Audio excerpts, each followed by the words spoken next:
skits of Governor Amuneke have gone from simple comedy to powerful social commentary, becoming a mirror of Nigeria's political culture. And so that leads us to talk on Nigeria from fiction to reality, Governor Amuneke'S personality. And joining us this morning via Zoom is Kevin Arora, also known as Kevin Black Comedy, but popularly known for his character as Governor Amuneke. Good morning. Thank you so much for joining us. Good morning. Good morning. Thank you for having me. I can see you're dressed in your governorship attire. That's wonderful. Yeah, it's the work. We're about to go and commission some projects. So I hope I'm invited to that.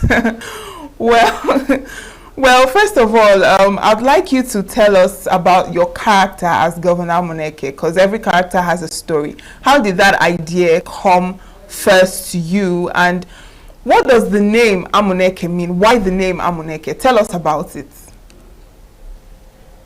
Well, why the name Amuneke? Amuneke, first of all, Amuneke is the name I've used for a long time. You know, I used to, I still do play a character called Chief Amuneke, who is supposed to be a mischievous character, but I use it to teach life lessons, basically family stories and all of that, you know. So that's how we started. And but recently, when I started seeing some like the politics in Nigeria and Africa started getting worse and all of that, and sometimes I would want to do something related to politics. I mean, speaking of how this character came, traveled for my wedding and all of that, I realized a lot of people couldn't make it to East because of insecurity, because of this, because of that. So I started paying attention to why we have such increase in, we have such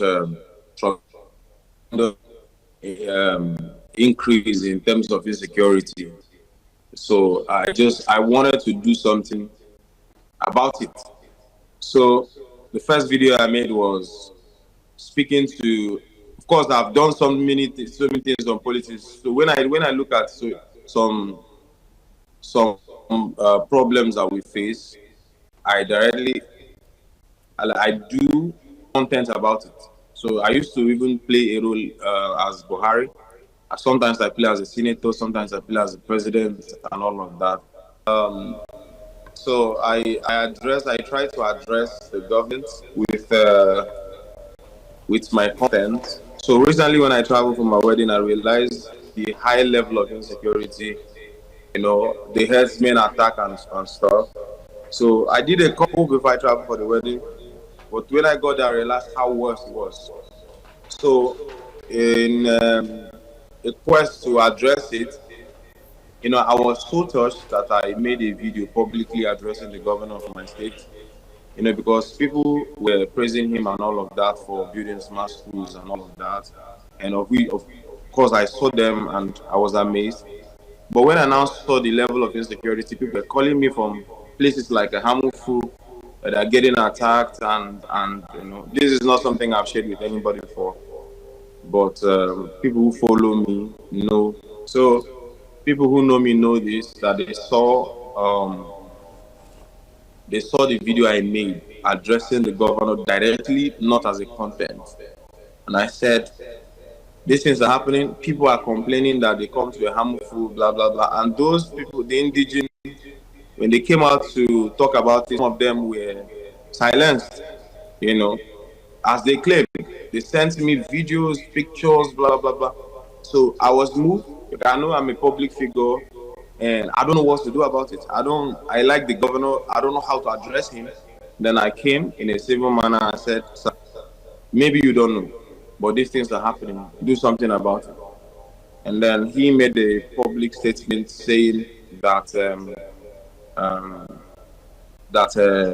a lot of people are projecting unnecessary propaganda, and I'm like, what? Propaganda? I saw videos, people were butchered and all of that. Of course, at some point they said he did something about it, and so I don't know the full story because I'm not there. Okay, this way is not come at government. Of course, it's not the only one. Benue is affected. There are so many places. In fact, the whole government is soiled in corruption and a whole lot of things. So what I did was said, instead of me doing my family content, let me do more of politics, and then you expect a lot of fake commissioning from other states and all of that. So it occurred to me that I could use my platform, do my stuff, still create my content, and move on. So I started. I did the first one, and I did senator. I did the second one. I did president. I was still wearing these clothes and all of that. All right. And I did. So can you hear me? Yes, go ahead. Okay. So I did a couple, and they were all president, senator, and then this particular one I wanted to address headsmen attack and blah blah blah blah. I just intentionally called myself governor. And of course, the name I've been using since is Amuneke. I just said Governor Amuneke instead of Chief Amuneke that I've been using. In fact, it was Dr. Amuneke, Governor Doctor. But it was as a governor because I needed Nigerian governors to be aware. So I did the video, and then the Governor Amuneke stuck in people's heads. And this governor. The content did some numbers.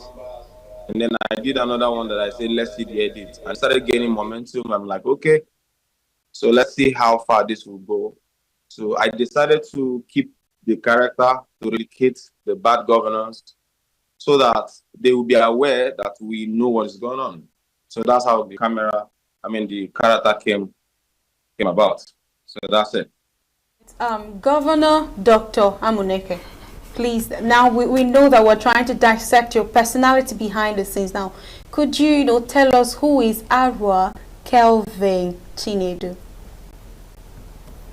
Arwa Kelvin Chinedu is just a boy who came from a very poor background. Not very, but I lost my dad when I was in primary 5. We're 7 siblings, so imagine what it could look like growing up.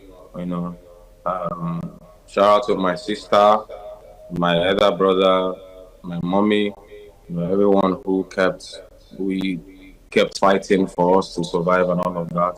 But I went to school in a rural area, so I understand what poverty is because I came from one. I went to primary school in Kaiser King Primary School, Umogenovo. It was a private school, but it's a very local and was cheaper than other schools. And then sometimes by UNICEF. My secondary school also.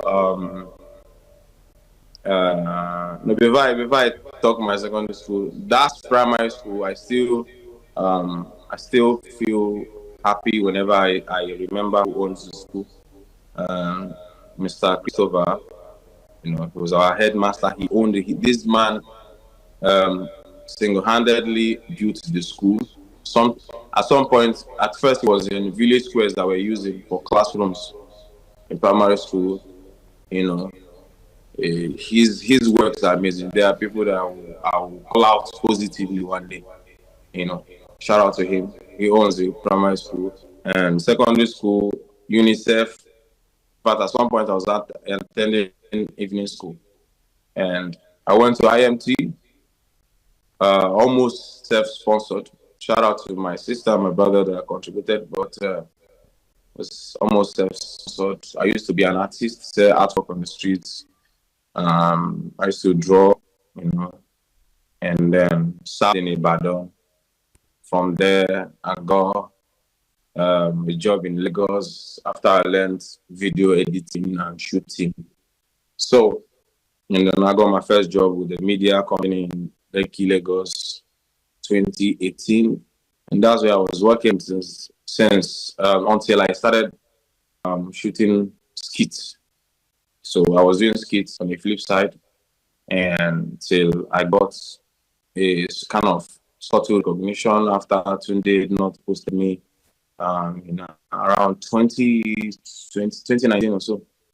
So that's when I chose this path, and since then I've been doing content. One of the recurring jokes in your skits is the let's see the edits. So when you're done with the story and everything, at the end you then say, let's see the edits. So I'd like to know what inspired the idea of that let's see the edits, and what exactly is the motive for that part of your skit. Well, I would say it wasn't an intentional act. It's not that I just woke up one day and said, let me think of what to say. So I was shooting a video on reverse, like what I call the reverse tactics, where the governor asked some people to help them put some luggages and gifts inside the boots. And after in the boots, I wanted to show when the governor has reversed it as though he was giving them the gift from the boots. So, and I was looking at how to connect the actual scene versus the scene that they give on TV when they are faking projects and faking whatever. So I was looking for what to connect them to. But that just came, I would say it was divine. I would say it came from God, because after I shot the first scene, it was a straight take. After I shot the first scene, going backwards to put the stuff in the car, and then I wanted to shoot what the real content would be. I just came to the camera. It wasn't rehearsed. It wasn't premeditated or whatever. I didn't think about it. I just got to the camera and say, let's see the edit. And then it made sense to me. And then I just showed how it would look, and then did voiceovers and all of that. And it looked nice. And I'm like, okay, this is cool. And then in the next video, so I started seeing the let's see the edit in the comments. So the next video, I did something. So I started thinking that direction. And the content on pipe bomb water, commissioning fake pipe bomb water, and then I'll show the fake part of it on the internet. So I still use that format. Since I already started it, I just said, let's see the edit. So by the time I did like 2-3 times, it became a slogan, and it started becoming a household name. Everybody, let's see the edit, let's see the edit. I said, okay, you are going to see it in all my videos to connect the fake and the real projects. All right, Kevin, which of your skits would you say would you consider to be most artistically successful? And has there been any kind of moment when you felt a skit went too far or out of place? A kind of skit that you would say would harm people instead of enlightening them. Will harm people? I don't understand what you mean by harm people. Please throw more light on what would you say has been artistically successful, and has there been any of your skit or any moment you felt your skit went too far? In a negative form? Yes. Okay, I get the question now. First, the most successful content for now, I think I have so many viral contents that I can't hold on to anyone and say this is the best. I can't hold on to anyone and say this is best. And if I want to do it by numbers, there are a couple that have large numbers, that's almost equal numbers of views. So most of my contents are viral, majority of them. A few of them are the ones I would say will not get much engagement, but majority of them, I can't bank on anyone. But if I'm to choose, there's a particular content that I did, which was talking about Africa in general. It was how the whites colonized us and left power within mediocres, so that they can always come back and tell them what to do. So a story I painted, it was for across Africa. And if you go on my Instagram page or my TikTok, I still pinned them there. So the video started in black and white that I shot with a white woman. Shout out to Fari, you know. And we brought out some amazing kind of, informations or enlightenment and how our greed kept us where we are and stuff like that. So I would give credit to that video because I spoke my heart. I poured my heart out in that video. Like, it took me a lot of sitting down and writing to bring that out. So, but it's not the most viral because I have other videos that are doing more numbers than the video. But that's a video that people keep sharing, and then when they watch it, they imagine the intellectual, how much work that we put in it. Now, if there's a video that went too far, you mean that negative, that I felt like, oh no, this is not good, or this is bad, or I shouldn't have done something like that. None. For now, none. For now, because Governor Amuneke hasn't even done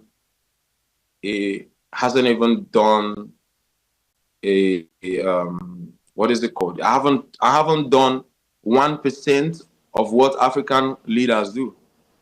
I haven't done 1% of what African leaders do.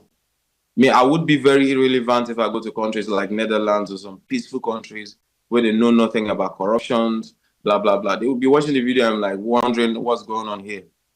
But as long as African leaders refuse to change and retain the kind of mindset they have in terms of politics, my content will ever be 100% positive and true, because it's not misleading. If you say I commission, somebody said I always do negative, whatever. I've done a lot of positive, what you are supposed to do, but it's not making wave.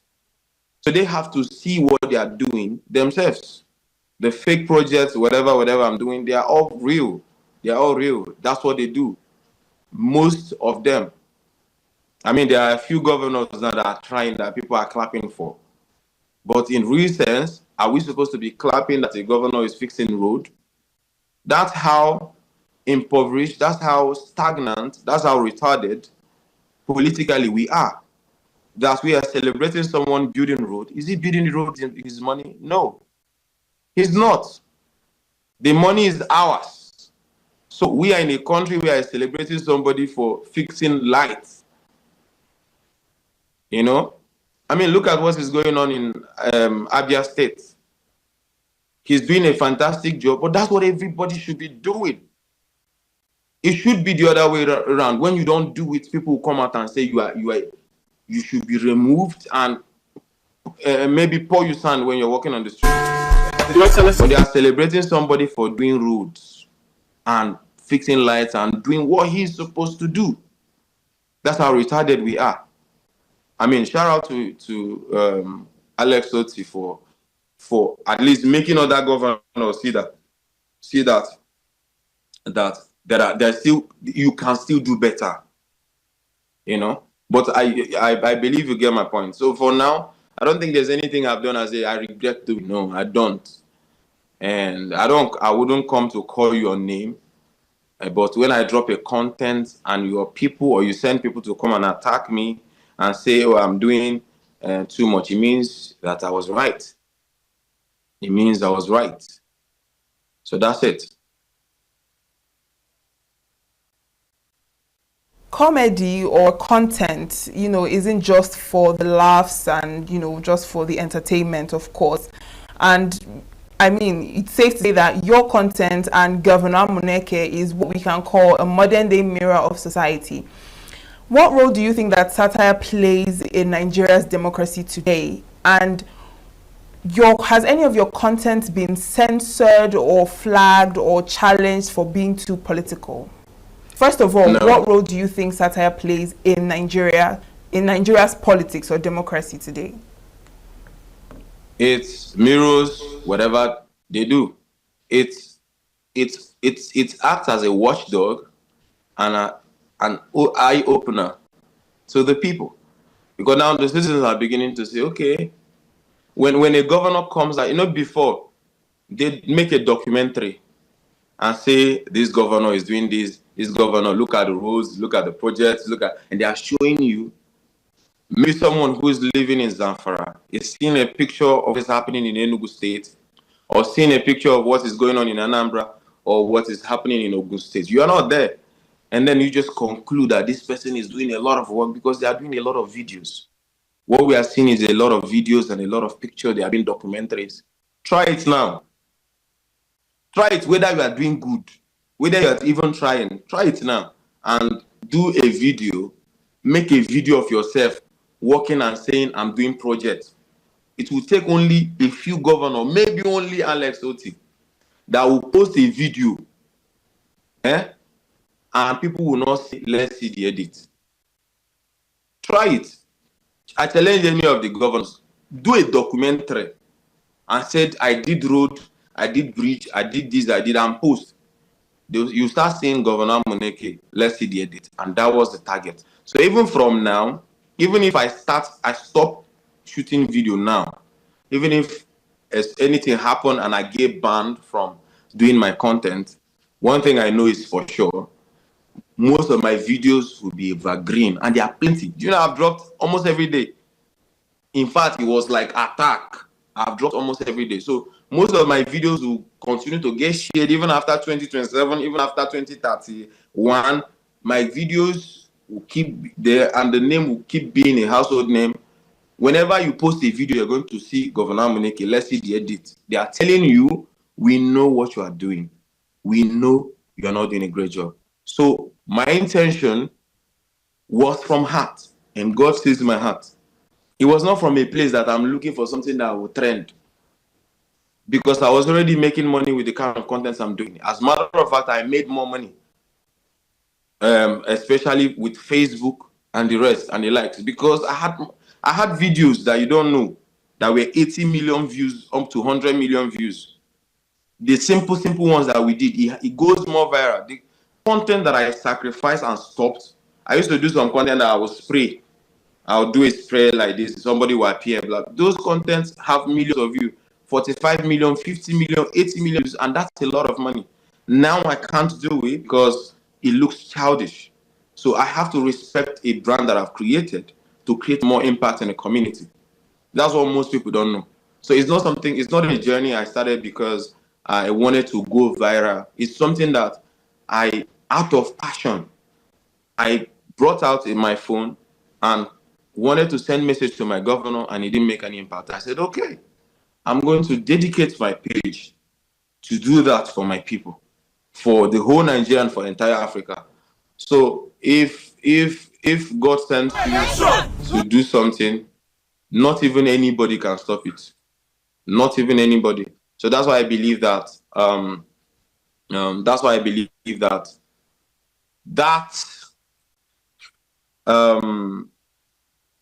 Anytime anybody feels that I'm doing the wrong thing and then want to maybe say that they're going to flag my video, blah blah blah blah blah blah blah, the impact is already there.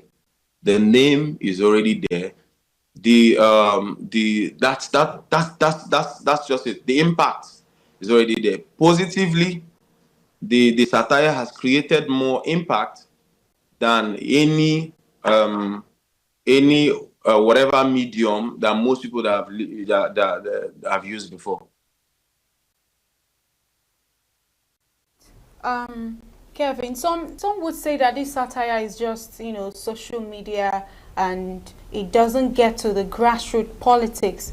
And we know that you have actually used this satire severally, to lampoon political impunity and corruption issues in Nigeria. But so far, how has this content actually sparked up real change, in policies, in the economic and political system in Nigeria? Is there any form of evidence? Yes, there is. And the evidence is in, like I said, when any governor comes out to make a statement, you see there's an evidence. Part of the first impact that my content has created is opening the minds of people. Not necessarily have worked on the policies of the government, but the people are aware. And that's a good way to start. So what happens when people are aware? When people are aware politically, they vote better. Not only that they vote better, they make you look stupid when you come out to talk to them. So they themselves, they know. Before anybody make a video now to document his project, it's dead on arrival. You already know that what you are going to post. You have to be very careful. You can't come and say, I commissioned 675. They will tell you, Governor Amuneke, show us the edit. So for now, I don't think the policies, I don't think most governors are understanding the fact that the youths are aware, the whole country are aware. In fact, speaking about the grassroots, I went for a program in Nasarawa State. Name any part of this, even the Fulani people in the bush were calling me Governor Amuneke. They want to take pictures. That's to tell you how far the rural people, the people living in the rural, they know that they have been used. They come out, make videos of them being happy, and then post. Now they are aware. So when next anybody's coming to tell them, line up, we want to record you, wait until 2027 get closer. When somebody comes to them and say, line up, I want to make a video and I'll give you 5,000, they will call you Governor Amuneke. In fact, a lot of people with dodging cameras. So the impact is just on the awareness for now, eye-opening for now, and it's across Africa. And a lot of people, there are videos I will shoot. Some people will say, I'm talking to a Benue State governor. I'm talking to a Edo State governor. No, it's beyond that. I'm not speaking to anybody directly. I'm speaking to a typical African governor that has refused to create positive impact. And if it's relatable to you, it means you should change. Because my videos are across Africa. Go to the comment section, you're going to see Cameroonians, you're going to see Zambians, you're going to see Sierra Leone, Salon people, you're going to see every part of Africa complaining the same thing. They will tag their own governor, they will tag their own president, they will tell you, this is my president you are talking about. Because it's the same thing. It's the same thing across Africa. There's no difference. What you are getting in the other state, you are getting it double in the other state, or getting it triple in the other state. So the policies might not be there because they are still watching. But by the time you come out in a rally and people boo you out twice, by the time you are walking in the street and people are coming to you and say, where is the hospital you promised us? Because the more people are getting aware, the more they are going to be more agitated. And that is what I've succeeded in doing. Letting these people know how fake these people are. So now it is even very difficult to convince people they are doing a real work. Even as people are sharing this Alex Oti from Abia State, a lot of people will still come and say, let's see the edit. So he has to even try more to convince the people that he's doing the right thing.